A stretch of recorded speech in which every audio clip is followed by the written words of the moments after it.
टीएफडी India news 24। टीएफडी India news 24 में आप सभी दर्शकों का स्वागत है।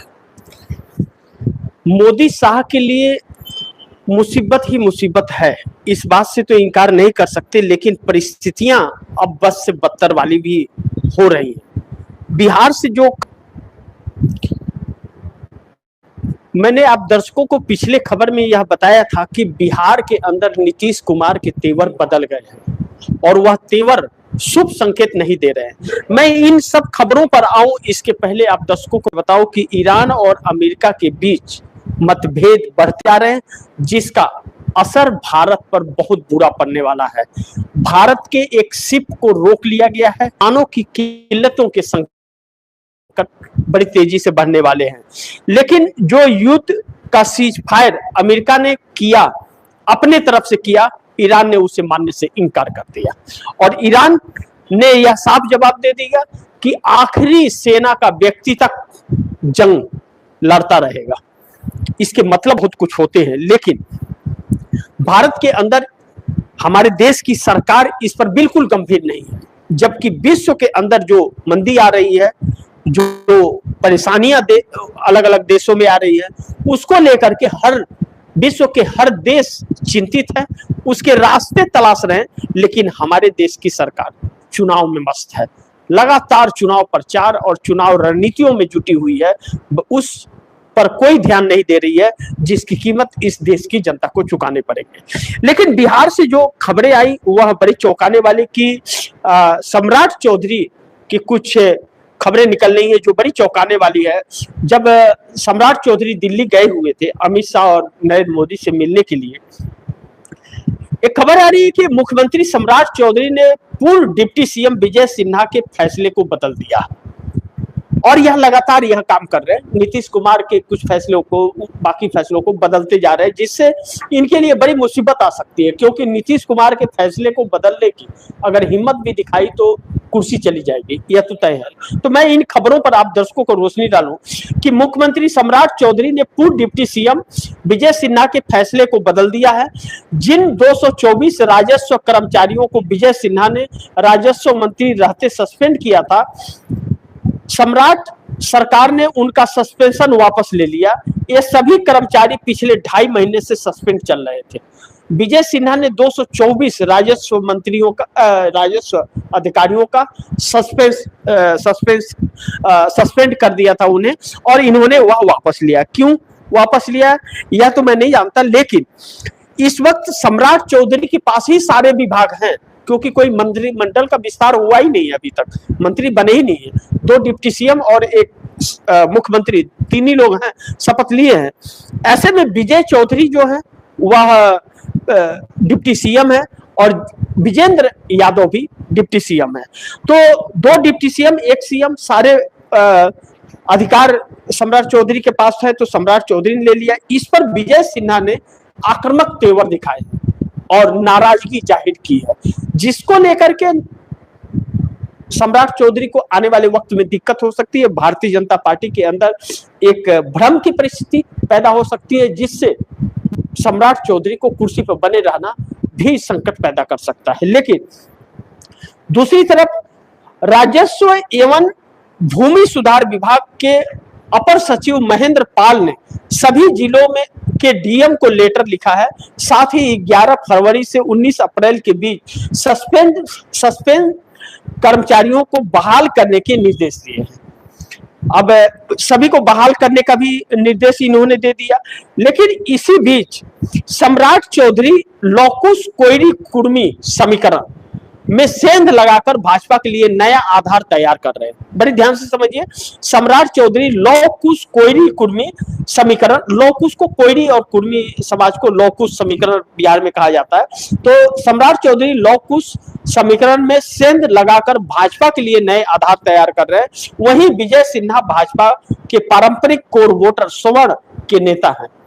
अब सवर्ण के नेता विजय सिन्हा है, तो उनको न तो मंत्रिमंडल में उनका नाम है और न तो उनको सरकार में कोई स्पेस मिला, न तो डिप्टी सीएम का पोस्ट मिला, तो नाराज चल रहे हैं। और लॉकुस समीकरण जो है वह नीतीश कुमार का आधार रहा है 20 साल 6 महीने का सत्ता में बने रहने का। अब उस पर सेंधमारी की कार्य अगर सम्राट चौधरी करेंगे भारतीय जनता पार्टी के लिए, तो फिर तो नीतीश कुमार के प्रकोप से बच नहीं पाएंगे। तब तो सरकार हिली हुई है समझ लो। तब फिर आने वाले वक्त में मोदी शाह की छुट्टी होनी तय मानी जा रही है, फिर कोई बचा नहीं पाएगा। नीतीश कुमार के वोट बैंक पर सेंधमारी करने की भारतीय जनता पार्टी की एक भी कोशिश अमित शाह और मोदी की छुट्टी कर देगी, तब समर्थन वापस लेने के लिए मजबूर हो जाएंगे। लेकिन नीतीश ने जो पेच फंसा दिया है वह बड़ी महत्वपूर्ण है। नीतीश जो मंत्रिमंडल में पेच फंसाए हुए हैं, नीतीश दो तैयारियों में एक साथ दो तैयारियों पर काम कर रहे हैं, दो यानी आप कह सकते हैं दो प्लान पर काम कर रहे हैं। एक भारतीय जनता पार्टी के साथ रह करके बार्गेनिंग करने का, और दूसरा भारतीय जनता पार्टी का साथ छोड़ेंगे तो किस तरह चलने का, किसके साथ चलने का, क्या उसका रोडमैप होगा। इन दोनों पर काम कर रहे हैं। कहीं ना कहीं भारतीय जनता पार्टी ने नीतीश कुमार को सीएम की कुर्सी से हटाकर अपने पैर पे कुल्हाड़ी नहीं मारी, बल्कि कुल्हाड़ी पर पैर दे मारा है, क्योंकि नीतीश कुमार फ्री माइंड हो गए। सरकार का टेंशन नहीं, और कोई भी आकर के उनसे मिल सकता है, अपना दुखड़ा कह सकता है और उनकी सुन सकता है, उस पर काम कर सकता है। कहीं भी कभी भी अचानक नीतीश कुमार जा सकते हैं। तो यानी कि पूरा फ्री नीतीश कुमार। और जब फ्री होता है इंसान तो कहते हैं कि खाली घर शैतान का, कहते हैं ना, खाली घर शैतान का। तो जब फ्री होता है तो अलग अलग तरीके का रोड मैप भी तैयार करता है और अलग अलग तरह की सोचता भी है। तो उसमें मोदी शाह के लिए कहीं रास्ते न तलाश ले तो फिर मोदी शाह के लिए छुट्टी। बात बिहार की नहीं है, बात केंद्र की है, क्योंकि इसलिए भी कि इंडिया गठबंधन ने बड़ी तैयारी की है। इंडिया गठबंधन एकजुट है और इंडिया गठबंधन की एकजुटता ही मोदी शाह की कमजोरी है कि वह मजबूत हुआ तो यह कदम पीछे खींचने के लिए मजबूर हो जाते हैं। देखा ना आप लोगों ने पार्लियामेंट में डिलिमिटेशन बिल पर कैसे हुआ, देखा ना आपने, राष्ट्र के नाम संबोधन जैसे ही नरेंद्र मोदी ने दिया तो दूसरे ही दिन नोटिस जारी हो गया विशेषाधिकार हनन का। तो नरेंद्र मोदी के लिए शुभ संकेत नहीं है। लेकिन मोदी शाह गए काम से।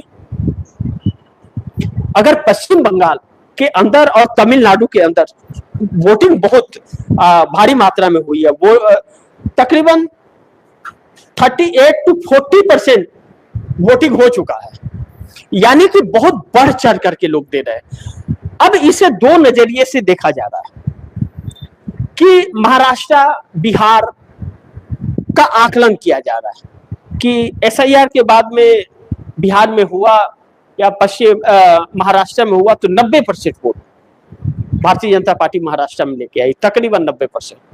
बिहार में एक तरफा जीत। तो जो भारी तादाद में मतदान हो रहा है, जैसे पांडिचेरी, केरल और असम के अंदर भी रिकॉर्ड तोड़ हुई है, कई सालों का रिकॉर्ड तोड़ दिया है, कई चुनाव का रिकॉर्ड तोड़ दिया। वैसे ही अभी पश्चिम बंगाल के अंदर और तमिलनाडु के अंदर भी रिकॉर्ड तोड़ वोटिंग हो रही है। तो यह किसके पक्ष में, क्या परिवर्तन के लिए हो रही है या सरकार को बचाने के लिए हो रही है, या तो 4 मई को पता चलेगा। लेकिन 4 मई के पहले जो सांस फूल रही है उसका क्या। तो तमिलनाडु का अगर हम आकलन करते हैं तो तमिलनाडु के अंदर भारतीय जनता पार्टी का जनाधार नहीं है, सत्ता तक नहीं पहुंच सकती। एआईएडीएमके और एक डीएमके सत्ता में है, स्टालिन उसके मुख्यमंत्री है और वह इंडिया गठबंधन के हिस्सा है, वह यूपीए के भी हिस्सा रह चुके हैं। जो सोनिया गांधी ने 10 साल मनमोहन सिंह की सरकार चली, यूपीए गवर्नमेंट के भी हिस्सा रहे और कांग्रेस से अच्छे ताल्लुकात हैं। तो कांग्रेस के साथ मिलकर के डीएमके लड़ रही है, एआईएडीएमके के साथ भाजपा लड़ रही है। एआईएडीएमके वही जयललिता वाली पार्टी और डीएमके करुणानिधि वाली पार्टी।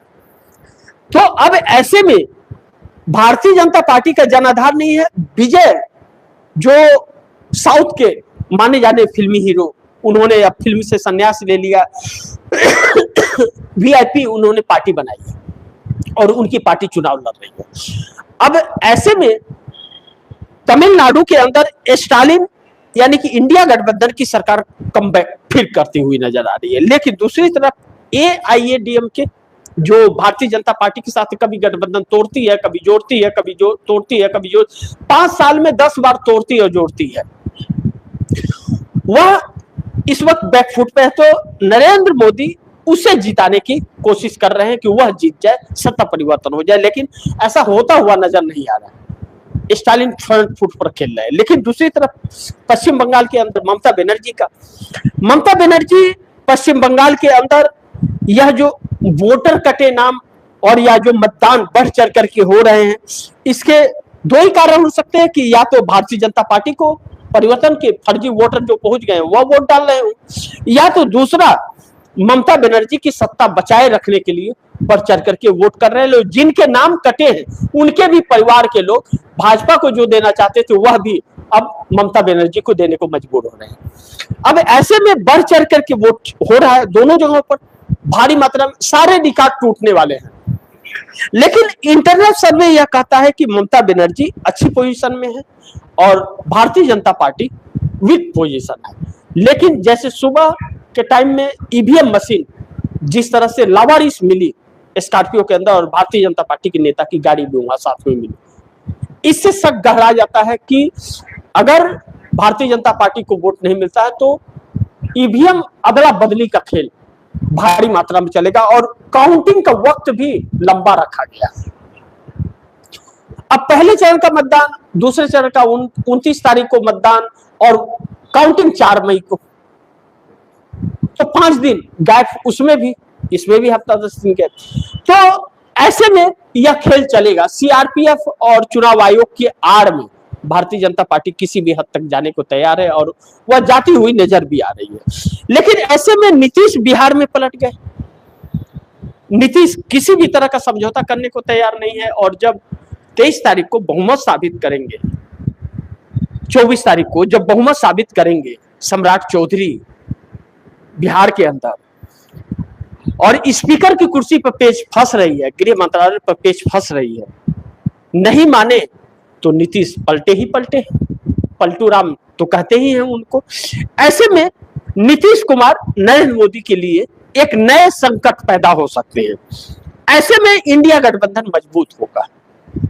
जो इंडिया गठबंधन ऑलरेडी एकजुट और मजबूत है, जो बार बार नरेंद्र मोदी सरकार को एहसास दिला रहा है, वह और भी मजबूत होगा नीतीश कुमार से अगर बात बिगड़ती है भारतीय जनता पार्टी के साथ। तो नीतीश कुमार का एनडीए गठबंधन छोड़ने का कोई इरादा नहीं है। नीतीश कुमार बड़ी शांति से बने हुए हैं, लेकिन नीतीश के स्वार्थ पूरे नहीं हुए तो वह छोड़ देंगे। अब ऐसे सिचुएशन में सोचिए, बिहार को कुछ नहीं मिला 2 सालों के अंदर, बिहार से भी 18 सांसद समर्थन दे रहे हैं किसे? नरेंद्र मोदी को। अब ऐसे में आंध्र प्रदेश से भी 18 सांसद समर्थन दे रहे हैं किसे? नरेंद्र मोदी को। आंध्र प्रदेश के 16 चंद्रबाबू नायडू के 2 पवन कल्याण के 18 सांसद, लाखों करोड़ रुपया आंध्र प्रदेश को मिल गया। चंद्रबाबू नायडू से खौफ भी बनी रहती है, रेड कारपेट भी बिछाया जाता है, बार्गेनिंग भी वह करते हैं, हर बिल पास करने में वो बार्गेनिंग करते हैं। हर वक्त जब इंडिया गठबंधन मजबूत होकर सामना करता है तो उस समय बार्गेनिंग भाजपा से करते हैं। वही 18 सांसद बिहार से हैं, 12 नीतीश कुमार के, 5 चिराग पासवान के, 17 और 1 जीतन राम मांझी के, 18। इधर न तो जीतन राम मांझी का कोई महत्व है, न चिराग पासवान को कोई कुछ समझता है और ना ही नीतीश कुमार को कोई समझता है। क्योंकि इसमें फर्क यह है कि बिहार के यह जो सांसद हैं यह भाजपा के कब्जे में है, पूरी तरह से कब्जे में है, और आंध्र प्रदेश के जो सांसद है वह मोदी के कब्जे में नहीं है, वह मोदी के कब्जे से बाहर है, वह चंद्रबाबू नायडू के कब्जे में है। ऐसे में बिहार में आसानी है भारतीय जनता पार्टी को तोड़फोड़ और मतभेद पैदा करने में, जो लगातार कर रही है। लेकिन नीतीश कुमार को सीएम की कुर्सी से हटाने के बाद भारतीय जनता पार्टी के वही दांव फेल हो गए, क्योंकि अब वह खाली हो गए, और खाली हो गए तो अब बार्गेनिंग पावर अपना बढ़ा दिए। अब वह किसी से भी मिल भी सकते हैं, पहले नहीं मिल सकते थे। अब वही चीज अड़ गए हैं कि भैया हमारी मांग पूरी करो या कुर्सी खाली करो। ऐसे में भारतीय जनता पार्टी एक नई संकट में पड़ गई है। देखना यह महत्वपूर्ण होगा कि क्या होता है, लेकिन पेच फंस रहा है। लेकिन पश्चिम बंगाल का चुनाव बहुत महत्वपूर्ण होने वाला है। उसका रिजल्ट ममता बनर्जी की साख और राजनीतिक कैरियर और पार्टी का अस्तित्व इस चुनाव में लगा हुआ है, जो भारतीय जनता पार्टी किसी भी कीमत पर वहां पर कब्जा करना चाहती है, जबकि भारतीय जनता पार्टी का वजूद दूर दूर तक नहीं है। लेकिन वोटों को काट करके और पहले चरण में 27 लाख मतदाताओं को मत डालने से दूर करने के बाद ममता बनर्जी के जहां 30,000 हार और जीत के डिफरेंस थे, वहां 15,000 वोट कट गए हैं। अब देखना यह होगा कि भारी मात्रा में बाहर से लोग आए हुए हैं वोट डालने के लिए। कपिल सिब्बल और प्रशांत भूषण ने भी इसका वो किया, प्रेस कॉन्फ्रेंस करके कहा। प्रशांत भूषण ने जो कहा, मैं आप दर्शकों को वह सुनाना चाहूंगा कि जो प्रशांत भूषण ने लिखा बड़ी महत्वपूर्ण था। वह प्रशांत भूषण ने कहा कि इस चुनाव में भाजपा ने है सब कुछ झोंक दिया है। इलेक्शन कमीशन पूरी तरह से भाजपा के पक्ष में उतर गई है। हजारों ऑब्जर्वर बाहर से बुलाए गए हैं। लाखों आर्म्ड पुलिस बंगाल के बाहर से बुलाई गई है। इलेक्शन कमीशन ने 90 लाख लोगों के वोटर लिस्ट से नाम हटा दिए हैं, लेकिन फिर भी बंगाल के लोग बंगाल को बचाएंगे, यह उम्मीद की जा रही है। लेकिन चुनाव आयोग कितना सफल होने देगा ममता बनर्जी को, यह देखना महत्वपूर्ण होगा। 4 मई के बाद इस देश की दशा बदलने वाली है। या तो विपक्ष पूरी तरह से खत्म हो जाएगा और या तो मोदी खत्म हो जाएंगे। कुछ तो होने वाला है, इस बात से इनकार नहीं कर सकते। बाकी देखते हैं क्या होता है, जो भी होगा खबरें आप दर्शकों तक लाते रहूंगा। लेकिन आप दर्शकों की क्या राय है, क्या सुझाव है, कमेंट बॉक्स में जरूर दीजिएगा। इस खबर को ज्यादा से ज्यादा शेयर कीजिएगा, अपने दोस्तों को भी कहिएगा आगे शेयर करें। और आपने टीएफडी इंडिया न्यूज़ 24 को सब्सक्राइब नहीं किया, सब्सक्राइब कर लीजिए, अपने दोस्तों को भी कहिएगा सब्सक्राइब करें। मिलते हैं अगली खबर के साथ, तब तक के लिए नमस्कार।